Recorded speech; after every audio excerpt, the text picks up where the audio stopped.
Welcome to the Grove. My name's Taylor, and I've got Robert here. Hey guys. We're going to be discussing the new Awakenings expansion for Fractured Sky, as well as the new small box game Soar, and a little event that we got to run thanks to a partnership with Ivy Studio at our local board game cafe.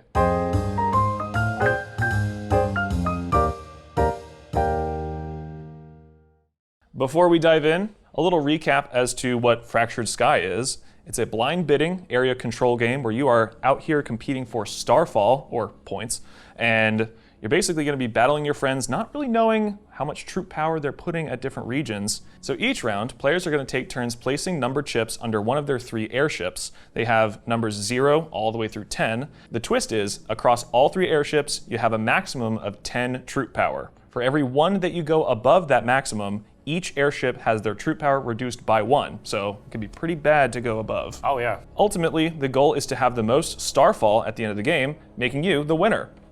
But now let's talk about what's new in Fractured Sky Awakening. What do you want to take off first? I think I'm gonna talk about these cool little guys. The Guardians. Nice. Yeah. The Guardians are one of the new modules you can add in Fractured Sky Awakening, and they all have a little bit of different abilities. 2 of them come out at the beginning of the game, and then every turn, one of them is going to get replaced. The one that doesn't get replaced is going to slide down. And what they do is they kind of cause a little mayhem for us. They Absolutely. go out, yeah, they go out to different zones, and they each have their own little special ability. Like one of them, Cinderwing, just stops you from being able to get points. It's kind of crazy. Yeah, I mean, yeah, the fact that it will just negate all starfalls in its region. You can absolutely target somebody with that and just be like, hey, you're going a little bit further ahead than me. You're not getting a starfall there. Yeah, or if you suspect someone's like, there's a double scoring region, you're just like, no, it's not. Yeah, absolutely. I think it's a very interesting little mechanic that it basically replaces the Explorer slot. So if you go there, you have to move it. You don't get to explore that region. So you're foregoing some information, but you may be getting some better point potential by ruining somebody else's plans. Yeah, and we saw that quite a bit. There's some just cool little interactions that, I mean, just change the game completely. You got, you know, this Thorn Spine over here who can just let you put as much power out as you want. Yeah. It just breaks the fundamental rules of the game. It was a thorn in my side for sure. When we were playing, I remember it was moved over here to the Molten Moor, and everybody put a 10 on it, I think. Yeah. And so I'm just like, okay. Like, we're basically all even, and then I think one person also did put another airship onto it, and I was just like, I'm not gonna do that. I'm gonna go somewhere else. You can have it. You can have it. No, there's a really cool thing I want to tell you about this one after we talk about the flagships, because Izzy pulled off a really, really cool thing the other day, so. That is a good segue into the flagships. So in Awakenings, instead of getting gold for going later, you get to draft a new flagship into your arsenal earlier. So say if you're going 4th in a 4-player game, you get to draft 1st, and then everything else gets basically taken off 3rd, 2nd, 1st. Yeah. But some of these have very interesting abilities. My personal favorite is I think it's the A side of Leviathan that makes all of the buildings in its adjacent hexes 1 resource cheaper. If you can get that round 1, man, I didn't, and I lost. No, round 1 and round 2 having Leviathan on the A side is just crazy value. Like wherever they put that out as a table, you just kind of got to go, hey, we can't let them put all their things out. And sometimes you can't stop them. Right. Another one of my favorites, I think, is it Voidmaw, this guy right here? Yes. He has a smoke screen, which is any 10s in its same region becomes 7s, which the first time I played with it, I read it as all other airships with a 10.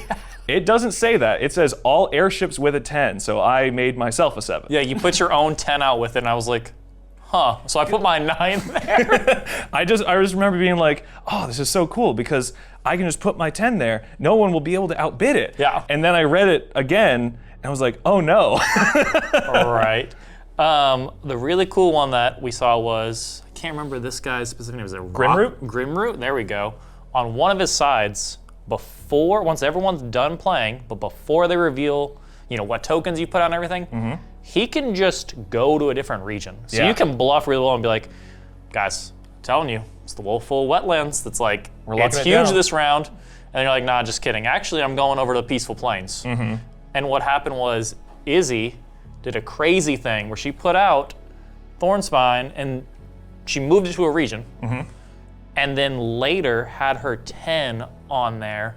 And the very last second, she took first in turn order, swung in with her 10 on round 1, got 2 Starfalls, and everyone else had sunk their 10 there too. Wow. Yeah.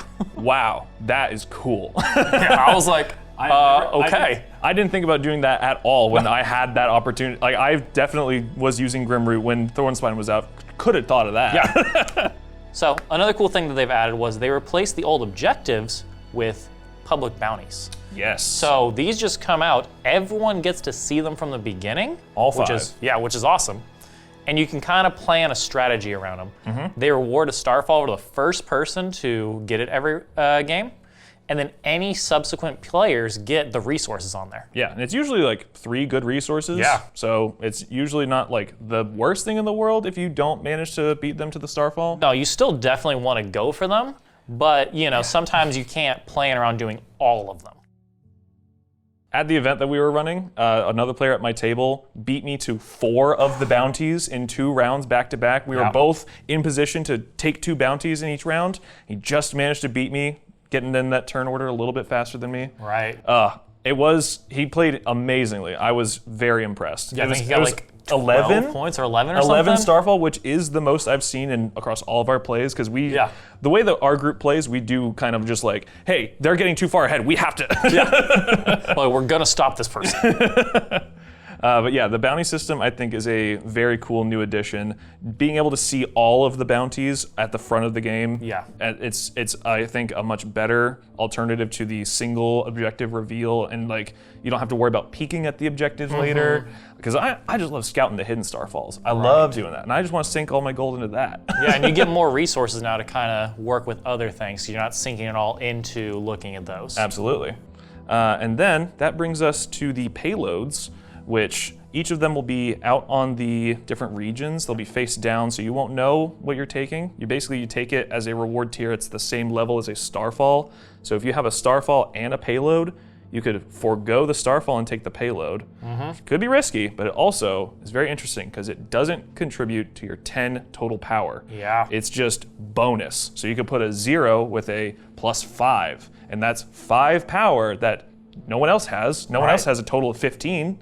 Yeah. Presumably. I really, really like these because it kind of incentivizes more of putting stuff out early in places and going, instead of just focusing on resources, I'm going to gain these and play a different way for like the mid game. Absolutely. Yeah, because it can just outright win you certain regions you would not win otherwise. If you just have more troop power, you tend to win more. Right. That's kind of how the game works. Yeah. Now, Robert. Yeah. What would you say is your favorite module in Awakening? Ooh, I got 2. I really enjoy the Guardians, and I really enjoy the flagships. You see, I think flagships are my favorite. Yeah. And like it's the bounties, a close second. Yes. But the flagships are just so interesting. I love that they have their own unique minis. I love that each of them have like a variable different ability. Right, they have an A and a B side. An A and a B side. The way that we kind of ended up doing it is we just kind of, under the table, I was flipping the tile over and just said, tell me when to stop. Okay, it's on the B side now. Yeah. I might be biased because I did end up with Leviathan on A a couple games in a row. Yeah, that one's a great one. I love it. But now, let's also talk about Soar, which we got to preview at this event as well. It's a new small box blind bidding game in the Fractured Sky universe. That's the name of it? Soar? Oh, okay. So, fun fact, I got to play this on TTS with the designers before they had officially named it. It was like 2 days after Christmas, and they said, hey, does anyone want to play this game for us? It's going to be like 30, 40 minutes. We don't have a name for it. I was like, sure? So might as well. Yeah. I think it was a pretty cool experience. I basically had to learn it on the fly for our table, but then I was able to teach another table for it. Yeah, it's real quick and real fun though. Yeah, I think it was maximum of like 25 minutes, and that was me learning the rules for the very first time. Right. I think it's a very interesting mechanic, the non-player character, the Skyborn, basically being like another person you kind of have to manage, because the player with the lowest total victory points at the end of the game switches points with the Skyborn. Oh yeah. So if you're falling behind like I was, I just started feeding points to the Skyborn. It didn't end up working, I still got second, but it was a pretty fun time. Yeah, it's a fun little puzzle to figure out, but it's quick, it's in the same universe, the art's great. All the same locations. Yeah, I really enjoyed it when I played it, so. Yeah, basically how it works is you'll have quest cards that come out, and you'll have a hand of private tokens that you can bid on spaces on that quest card. Some of them will require it to be face up, some of it will be face down, and overall, you will have to claim one of the ones that you put out. You always put out 2 each turn, and you have to put out an airship on the one that you want to be yours, and the one you don't claim becomes the Skyborns. So what happens a lot is one player will kind of just be, I want to be first on this quest card. Right. And then they claim something on that and just kind of put their trash for the Skyborn. But then what I was happy to do was just give my best stuff to the Skyborn and just fall behind a little bit, because I was going to get it at the end. Yeah, and I like how the quests are set up where it's not always go for the highest, right? Yeah. Sometimes like you want to be the second, sometimes you want to be the last, and it just kind of depends. So it gives you, oh man, I didn't draw good numbers, what's gonna happen? No, you can still play around. Yeah, I don't mind being second here. You also have these special bid tokens that are in the center of the table. Those have a lot of really cool, interesting effects. Like you can mess with the next or previous token in your quest line. You can increase or decrease them and stuff. Yeah. One crazy thing that happened at the table I was teaching was somebody placed 2 separate special bid tokens. One was +2 to all the rewards, then a double all of the rewards. Second place got 16 points. It was crazy. Wild. You heard us talking about it a little bit, but just to be totally clear what we did, we partnered with IV Studio. They sent us a bunch of Fractured Sky and Fractured Sky Awakening, as well as some copies of Soar. Yeah. And we basically just ran like 4 full tables of it at our local board game cafe. I was host and teaching, basically just at a table with a group of 3, being the 4th player.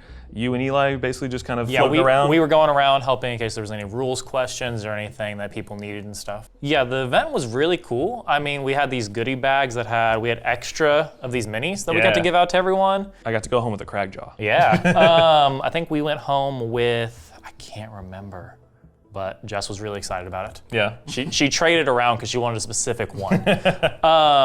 But we had those goodie bags. There was some signed copies of art that they sent us. All the winners got to choose one. Yeah. The winner at my table, it was a father and son. The dad actually checked the kid out of school early to drive basically across the state. Like 3 hours? Yeah, to get in here. And he won, the kid. Math teacher approved, good on him. Yeah. And so he got to choose a signed copy from some of the concept art, right? Yeah. Yeah. It was really cool. Everyone had a blast. In fact, this was our 2nd event. We got to do the Honors End one earlier this year. That's true. I guess last year technically, right? Yeah, it's always a good time. IV Studio, thankfully, just allows us to run cool events like this and partners with us. And we've always had a great time just getting people from the local community together. And we had the same sort of people. We had, I think, 2 or 3 from Honors End come back to this one because they were just excited about it. A few said they missed out just because they were busy, but they wish they could have made it and stuff. So yeah. So it's always a good time. Thanks again, IV. And we're going to have a link to the Kickstarter for Fractured Sky Awakening. If you are interested in backing it, hopefully we maybe convinced you to give it a look.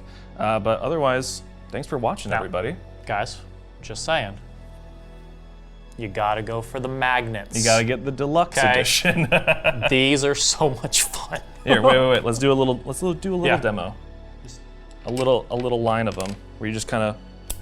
It's so nice. Oh. It's so nice. But that's been it. Consider subscribing if you want more videos like this. Let us know if you want to play through Fractured Sky Awakening, maybe even Soar. Who knows? Yeah. But thanks for watching. See ya.